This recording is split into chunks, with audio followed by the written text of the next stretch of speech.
आज चाहिँ हामी बनाउनेवाला छौँ चिकन टाइपो विथ सुप। यहाँ हेर्नुहोस् कस्तो मिठो हुन्छ। हेलो एभ्रिवान, नमस्ते हजुर सबैजनालाई। Welcome to the safe kitchen. स्वागत छ हजुरहरूलाई हाम्रो सेफ किचनमा। र अब चाहिँ हामी बनाउनु आँटेको छौँ र यहाँ प्याज काट्नु आँटेको छु र बन्दाकोपी काटिसकेको छु अघि नै।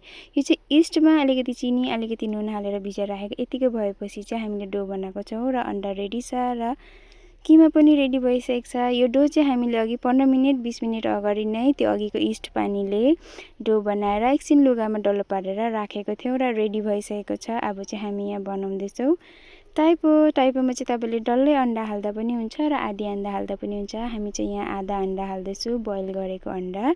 र यसमा चाहिँ तपाईँहरूले के गर्नुपर्छ भने चाहिँ बेसी मोटो चाहिँ बेल्नु हुँदैन, ठिक्कैको बेल्नु भयो भने चाहिँ मजाले फुलिन्छ। यहाँ हेर्नुहोस् रेडी भयो हाम्रो टाइपो।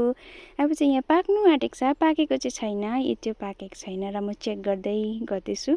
यसो यो घोचेर हेर्नुपर्छ कि चिपचिप भयो भने चाहिँ पाकेको हुँदैन, नत्र चाहिँ पाकेको हुन्छ। हामीले चाहिँ 4टा बनाएको छौँ किनभने हामी 4जना छौँ नि त, त्यही भएर।